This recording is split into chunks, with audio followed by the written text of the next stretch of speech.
नमस्कार, व्यापार की खबरों में आपका स्वागत है। मैं हूं आपके साथ आकाश। अब देखते हैं खबरें विस्तार से। गूगल, फेसबुक और ट्विटर ने पाकिस्तान की इमरान खान सरकार की मनमानियों से तंग आकर देश छोड़ने की धमकी दी है। इमरान खान सरकार ने Pakistan electronic media regulator authority को डिजिटल कंटेंट को सेंसर करने की अतिरिक्त शक्ति दे दी है। इससे सोशल मीडिया नेटवर्क्स ने पाकिस्तान छोड़ने की धमकी दी है। कोरोना वायरस महामारी ने न सिर्फ भारत बल्कि पूरी दुनिया प्रभावित हुई है। देश में मशहूर लुधियाना के वुलन होजरी इंडस्ट्री भी इससे अछूती नहीं है। कोविड-19 को फैलने से रोकने के लिए लगाए गए लॉकडाउन से सालों से प्रसिद्ध इस इंडस्ट्री को 5,000 करोड़ रुपए का कारोबार का नुकसान हुआ है। हर साल 10 से 12,000 करोड़ रुपए का कारोबार करने वाली लुधियाना वुलन होजरी इंडस्ट्री बुरी तरह प्रभावित हुई है। वही बात अगर तिब्बत बाजार की करें तो लॉकडाउन से इसका 500 करोड़ रुपए का कारोबार प्रभावित हुआ है। किशोर बियानी के नेतृत्व वाली फ्यूचर रिटेल लिमिटेड और मुकेश अंबानी की रिलायंस इंडस्ट्रीज के लिए राहत भरी खबर आई है। 24,713 करोड़ रुपए की इस डील को भारतीय प्रतिस्पर्धा आयोग ने मंजूरी दे दी है। यानी अब रिलायंस इंडस्ट्रीज को फ्यूचर ग्रुप के कारोबार का अधिग्रहण करने में आसानी होगी। इससे दिग्गज अमेरिकी ई कॉमर्स कंपनी अमेजॉन को बड़ा झटका लगा है।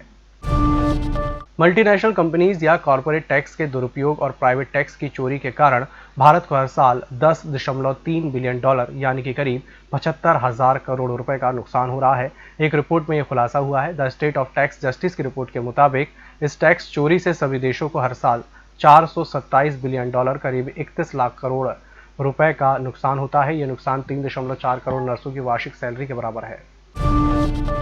भारतीय रिजर्व बैंक अगर अपने आंतरिक वर्किंग ग्रुप की सिफारिश को स्वीकार लेता है तो गैर बैंकिंग वित्तीय कंपनियों के बैंक बनने का रास्ता आसान हो जाएगा। ऐसी स्थिति में सबसे आगे महिंद्रा एंड महिंद्रा और बजाज फाइनेंस प्रमुख दावेदार होंगे, जबकि पेटीएम जैसे पेमेंट्स बैंक भी स्मॉल फाइनेंस बैंक बन सकते हैं। ऐसा इसलिए होगा क्योंकि ये सभी कॉर्पोरेट घरानों की एनबीएफसी हैं और नियमों का पालन करती हैं। इस वर्किंग ग्रुप की स्थापना 12 जून 2020 को की गई थी। बुलेटिन वक्त जरा छोटे से ब्रेक का, जल्द हाजिर होंगे। होटल गौरीशी भोपाल शहर के बीचों बीच स्थित ठहरने की सर्व सुविधा युक्त जगह है। Room available in affordable prices और facilities free wifi, AC, TV, parking, security, lift, full sanitised room, toiletry kit.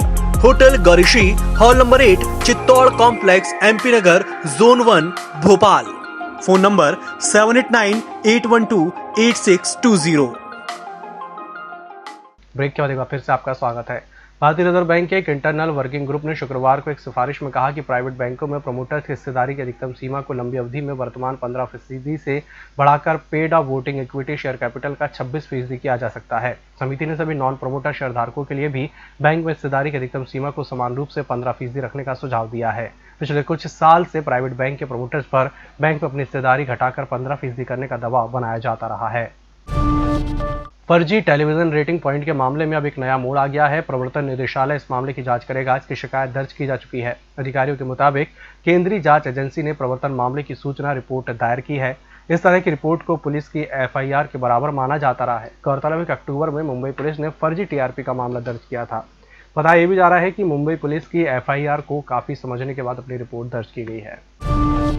देश का फॉरेक्स रिजर्व फिर एक नए रिकॉर्ड उच्च स्तर पर पहुंच गया है। भारतीय रिजर्व बैंक की ओर से शुक्रवार को जारी हुए आंकड़ों के मुताबिक 13 नवंबर को समाप्त सप्ताह में यह 4.277 अरब डॉलर उछलकर 572 अरब डॉलर पर पहुंच गया है। इससे पहले 6 नवंबर को समाप्त सप्ताह में यह 7.779 अरब डॉलर उछलकर 568 अरब डॉलर के रिकॉर्ड स्तर पर पहुंच गया था।